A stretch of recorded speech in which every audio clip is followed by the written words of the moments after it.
You are now watching On Point, a news and public affairs show from California State University, Northridge. Hello and welcome to CSUN On Point. I'm your host, Alondra Canchola. Today's episode is a bit extra special as it hits close to home. CSUN is the heart of San Fernando Valley, which has been the backdrop of countless films, student, independent, and major motions. Today we're sitting down with the two movie makers who will give us an insight into what it's like to make a movie.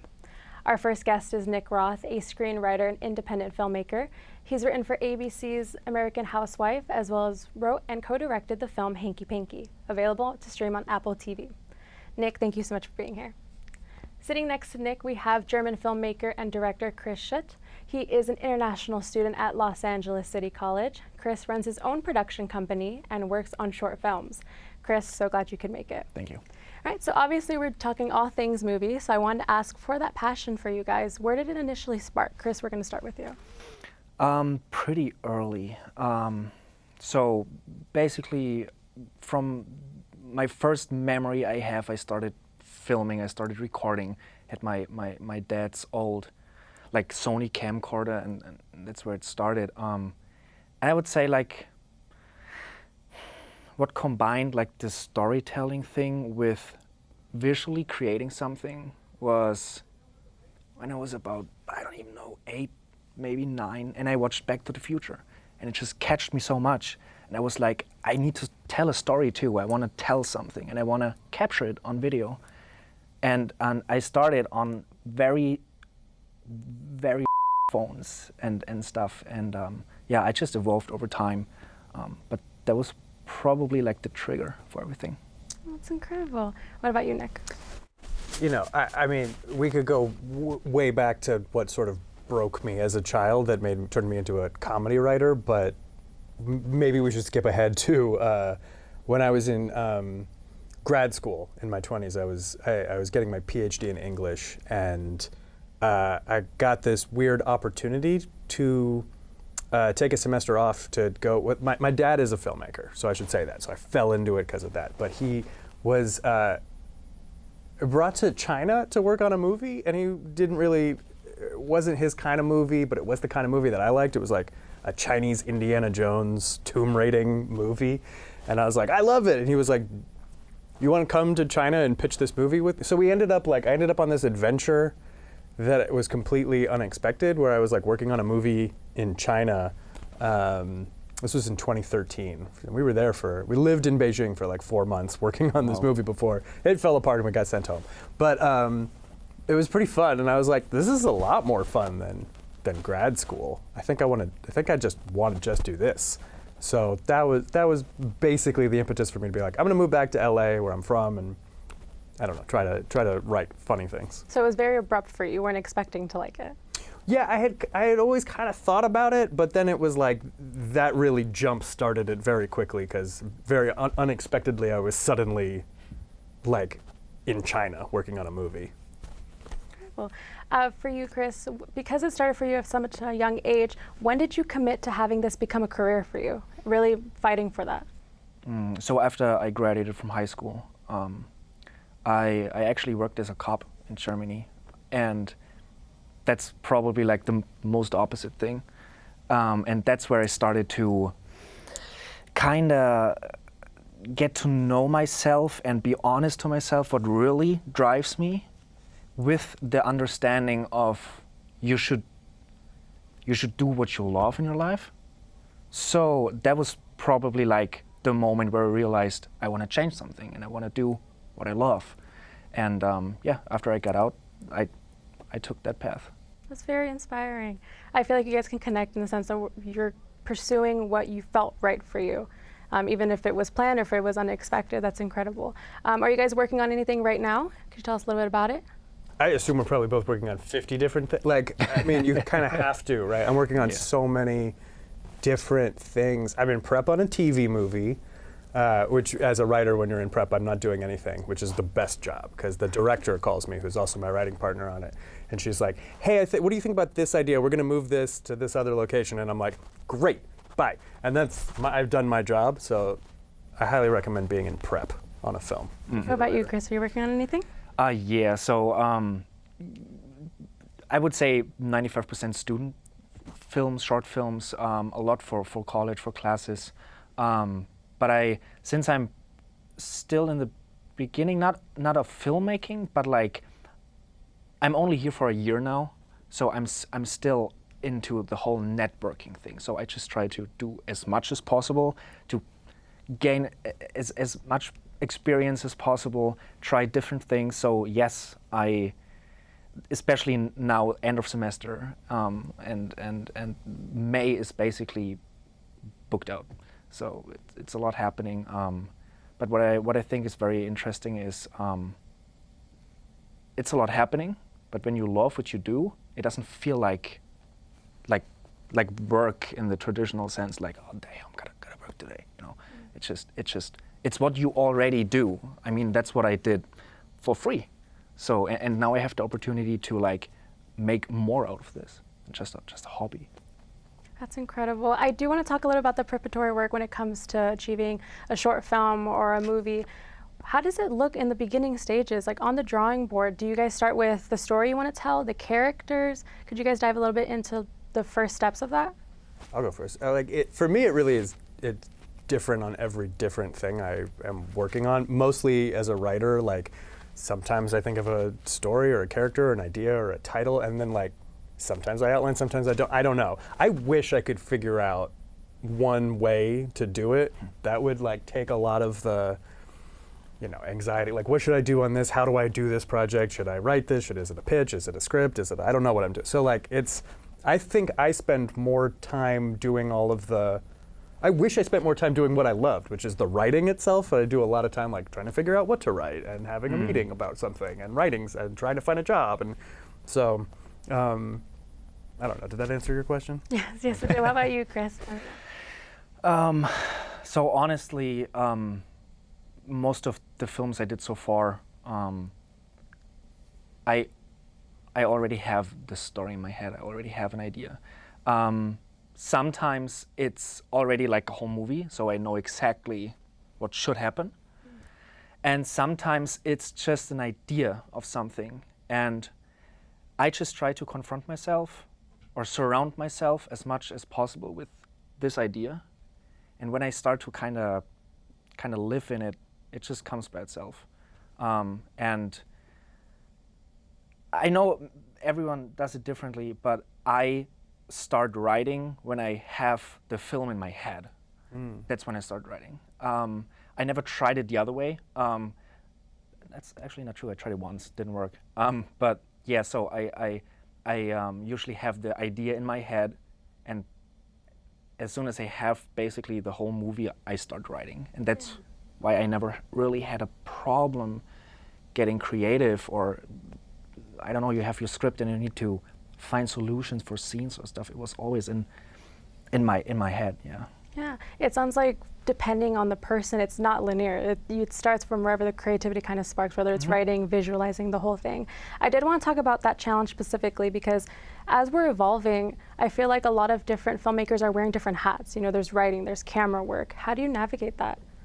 Yeah, in a perfect world, I could just like write things and then they would go out and people would make them. That would be so nice. But the reality is like most people, especially with the way the industry is right now, it's like you really have to, I don't know, like at the moment I just think like, I assume I have to do every single thing myself. And then if I can get anybody else to do any of it, great.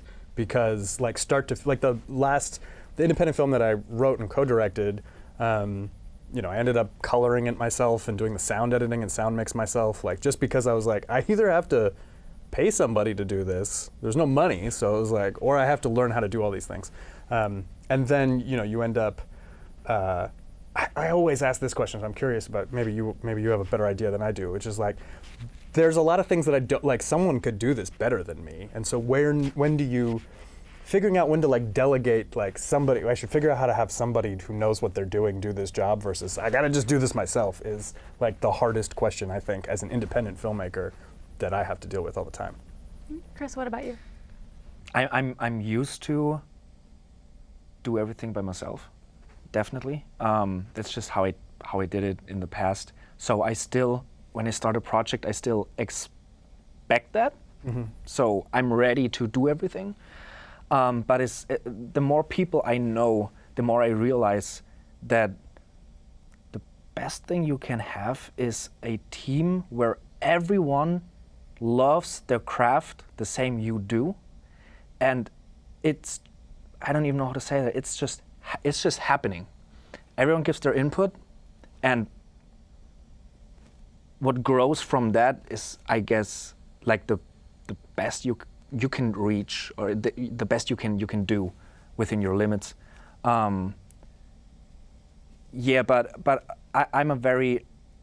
I also do cinematography, so I'm interested in like the technical side. I also love gripping, so I love lighting and stuff. So for me, that helps a lot when I write something, because I already know exactly like where to place a camera.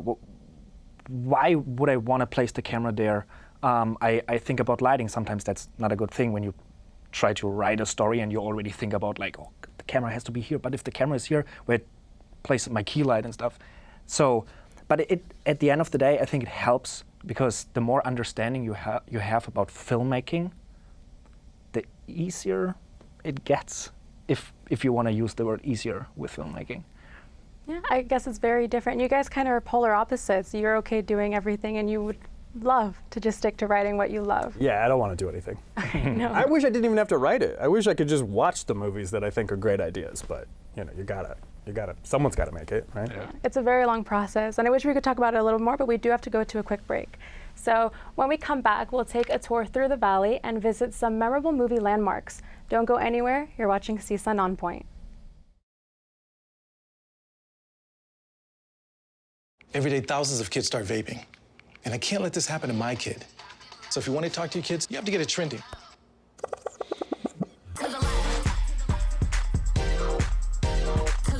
No, you're doing it wrong.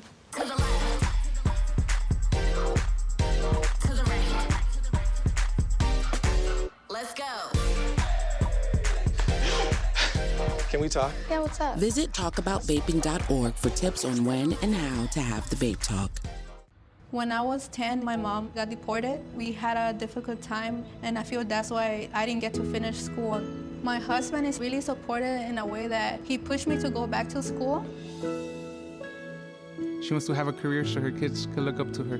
They both keep me motivated to go to school, and they see that if I do it, like they can do it too, you know? I feel that everything's possible. Find free adult education classes near you at finishyourdiploma.org. I'm an actor in an ad reminding you that if you're high, just don't drive. Welcome back to CSUN On Point. We're here with Chris Schuett and Nick Roth, two filmmakers giving us a deeper look into the movie industry. The San Fernando Valley has a rich and influential history in the film industry, with many of its iconic locations recognized in historical landmarks. Our On Point reporter Salor Gerritsen delved into the valley's lavish history in film, showcasing some of its most iconic filmmaking locations. I'm at Universal Studios Hollywood on the edge of the San Fernando Valley, where countless beloved films were shot. From blockbuster favorites to cult classics, the valley's streets, storefronts, and neighborhoods have played a starring role in Hollywood history. Our journey begins about 20 minutes north of Universal Studios at another renowned lot, Warner Brothers Studios in Burbank. Most of what you see on the big screen starts in these sound stages, controlled, isolated spaces where productions can run smoothly. But when a story calls for more than a built set, filmmakers step outside into their own backyard, the San Fernando Valley. The valley offers an incredible range of filming locations. For example, E.T.'s iconic bike chase ends on White Oak Boulevard, now marked by a mural nearby. Ventura Boulevard shows up in Boogie Nights, Entourage, You, and the 40-year-old version, with landmarks like Casa Vega in Once Upon a Time in Hollywood and Casa de Cadillac in Transformers. If you head to Van Nuys, you'll find Ulysses S. Grant High School, which was featured in Euphoria and Crazy Stupid Love. A bit farther out in Arleta, Marty McFly's house from Back to the Future still brings a spark of time travel magic. And in the Karate Kid franchise, the valley takes center stage, from Calabasas to Encino, with unforgettable spots like Daniel LaRussa's Reseda apartment and the Encino Commons in Cobra Kai. After exploring the expansive film history of the San Fernando Valley, it brings us back to California State University Northridge, where it proudly continues the tradition as a major filming location today. CSUN has long served as a recognizable setting for film and television. From commercials for brands like Roth and Best Buy to major box office hits, the campus has quietly played a key role. Sky High used the library portico as the entrance to its superhero school, while Legally Blonde 2 turned Manzanita Hall into a Washington, D.C. lab office. On the other side of the university, the Soraya has doubled as everything from a medical center to the Sydney Opera House. Across campus in Redwood Hall, the Premier America Credit Union Arena, better known as the Matadome, was transformed into the legendary All-Valley Karate Tournament in the Karate Kid. It's no secret that CSUN and the entire San Fernando Valley is at the heart of LA's film and TV scene. With its diverse locations and cinematic charm, Hollywood's backyard continues to be the perfect place for movie magic. Reporting from the San Fernando Valley, I'm Soar Gerritsen, On Point. Thank you so much, Solar.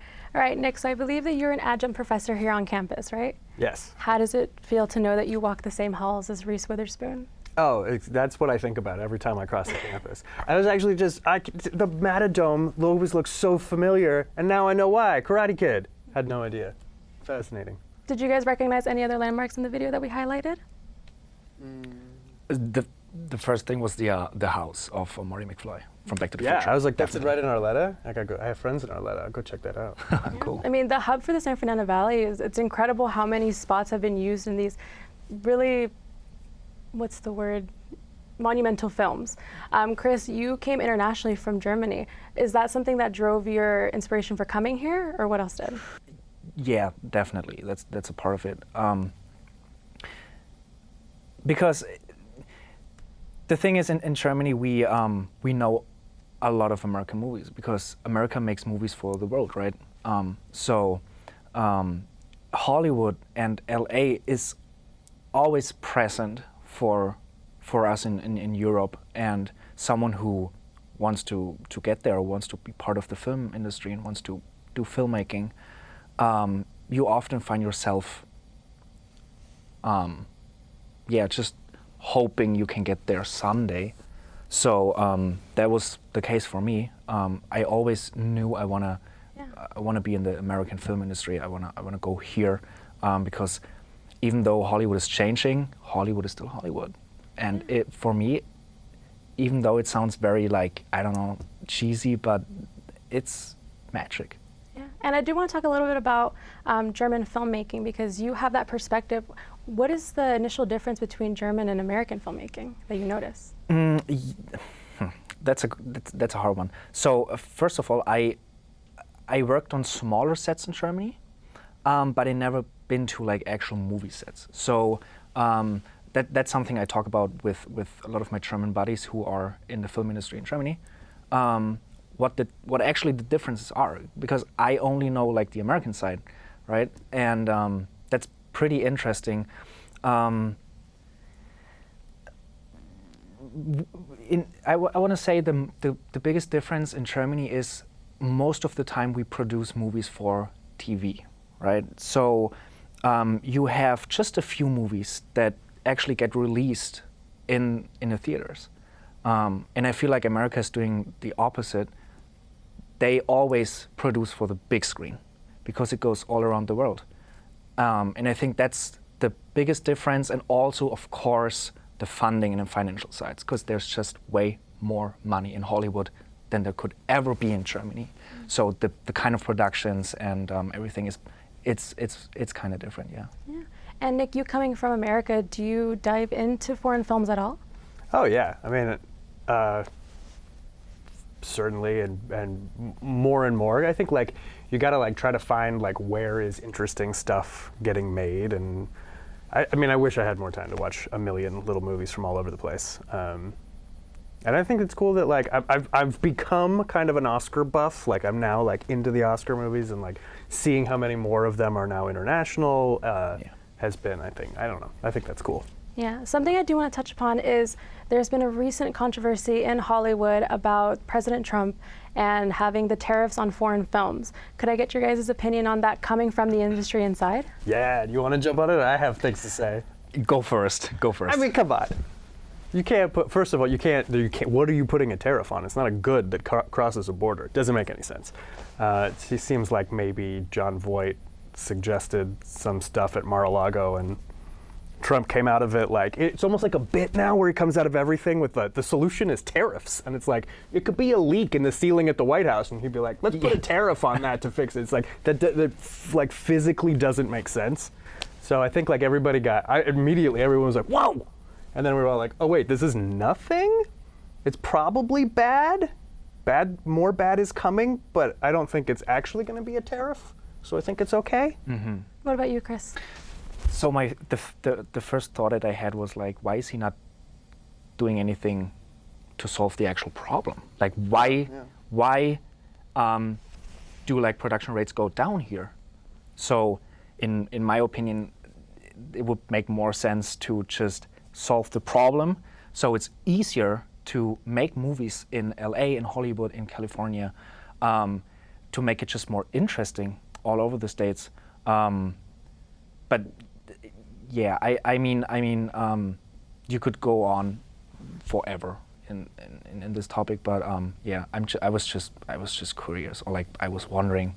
Like it's not like a mystery, right? Like everybody agrees it's like we need better tax incentives. Yes. Like at the local level, state level, a federal tax incentive would be great. Like it doesn't feel like there's like a big like, and then someone's got to come in and be like, well, what if we did some like, what if we just danced? Like what if we had a big bake sale or whatever? And it's like no, we know the answer. So it's distraction. I did want to reel it in a stuff. little bit and talk about, because that's such a big part of movie making is the financials. And you said something interesting earlier, Chris, where you said that the world of Hollywood is expanding, which I feel like is true. I feel like a lot of productions are moving outside of Los Angeles, out of Southern California and into neighborhood states like Utah, Nevada. I know some of them are also going to Atlanta, Georgia. Do you guys have any input on films being developed in different places nationally rather than internationally? Of course, I came to Hollywood, and for me, the magic of movie making is still here. But I also know about, New York, it's a big thing. New Mexico, Atlanta, and Texas is trying to do a lot of stuff right now. They're getting pretty active, honestly, with Matthew McConaughey and I forgot the name of the other guy, but great actors. So I think it's really interesting. I think that's a thing that would happen anyways. And I wouldn't have a problem moving to a different state to be a part of filmmaking. But yeah, it's just sad if you look at the history of LA, how it goes down. That's what I feel sad about, and it would be great to have people on a government level who would try to solve that and would try to keep it in this city just because of the history. Yeah. So your heart's very in the location. It's where you drive the inspiration from. That's incredible. What about you, Nick? I mean, I try to just like, jokes aside, like focus on like what I can control, and it's not up to me these large national, international, solutions to the crisis. It's like for many of us, I think, who are independent filmmakers, it's like more and more I'm focused less on like, oh, I'm going to pitch a big movie or try to get the next funding for a movie, and more just like, what can I make myself? What can I still get made at the micro budget level, or just make something, shoot something, like regardless of, I think, where people are in their careers, like more and more people are like, I can't rely on anybody to help get this made, right? The studios are contracting, so it's like, can I make something myself? And for me, if like when I'm thinking about can I get something made, it's not at a level where it even plays into it like it might be somewhere else. Like that's getting shot in LA, so good, right? Like so, if you're still sort of working on your own stuff, or even if you're a little further on your career, but you're like, I gotta try to make an independent movie, I'm gonna either self-finance it or just raise a little tiny bit of money, then it almost doesn't even matter. Like the big picture of like, Marvel's movies are all getting shot in the UK now, right? Like, like that's that's like a separate topic. Like, I have thoughts about what should happen, but what I can control is like, I'm gonna make my own stuff. I'm gonna do that here. Yourself. Yeah, of course. I do want to expand a little bit on that. So when it comes to the resources of making films, I feel like from where we are now to where we were 20 years ago has expanded like exponentially. When it comes to using AI, What is your opinion as a filmmaker? Do you feel like it taints the creativity? Does it further propel you into the progress? Well, we're going to start with you, Chris. Pretty simple. I do not like it. I don't. I know the only thing that I would consider cool or okay is in post, because AI can help you a lot in different things in post. But I don't think this should be a part, like a big part of filmmaking. I see so many students from my classes making scripts with ChatGPT, and I think you help let creativity die with that, because it's a human thing. It's an art form. It should come from inside of you, and not like a technical thing. And if you don't have the creativity, or you're not willing to put in the effort, you probably shouldn't go with film or like an art form in general. That's my opinion. So I really don't like that. What about you, Nick? Yeah, it defeats the whole purpose of like why are we doing this in the first place? Correct. We got to feed someone some content slop, use a computer to do it. I think we need to stop calling it AI, is what I think. Like, AI was like a cool name for awesome robots for a long time, and then a bunch of like venture capitalists, I'm sorry, I probably shouldn't swear on the show, a bunch of venture capitalists came in and were like, you know what we made is AI. It's a plagiarism algorithm, it's complete crap, like it's not intelligent, it's not the cool robots from sci-fi movies that were AI before. We should not use it, and we should call it something else. That's what I think, strongly. Crossing my arms. Agreed. Make the point. No worries. We are going to go ahead and wrap up the show. We're going to take a look at something to kind of have some self-reflection. Maybe you guys can see yourselves in this next part. Before we wrap up, we're going to go ahead and have the opportunity to speak with filmmakers on campus. On Point attended the 34th annual CSUN Film Showcase and spoke with attendees about why supporting independent film is important to them. Let's take a look at what they had to say. Well, these are our next generation of filmmakers. This is some of the top talent in the country, maybe even the world. And I want to be a part of that. I want to see what they have to offer. They've been in our shoes, so it's kind of nice to see like, oh, where we're gonna go. But at the same time, it's just like, well, it's nice. They're up and coming. Support them. Hopefully, some people feel the same way when it's our turn to do it. You know, just keeping it going. And it's just, you know, it's also like just to see like what's up. What do they have? I do see the value of being in Los Angeles and supporting local filmmakers. My father was a television director, so I kind of grew up around the business, and I realized that there's a lot of people here who are very talented and need to get their start somewhere. I came last year on an invitation, and the films were amazing, and I just wanted to see what the achievements were of the students and take part of it, you know? Thank you guys so much for your time and your expertise. Thank you. Of course. Movies are near and dear to the hearts of Angelinos. The work that goes on behind the scenes is what makes movie magic come to life on screen. Next time you're in a theater, hopefully you'll have a special appreciation for those behind the camera. Thank you so much for tuning in to the final episode of CSUN On Point this semester. I've been your host, Alondra Canchola. See you next time.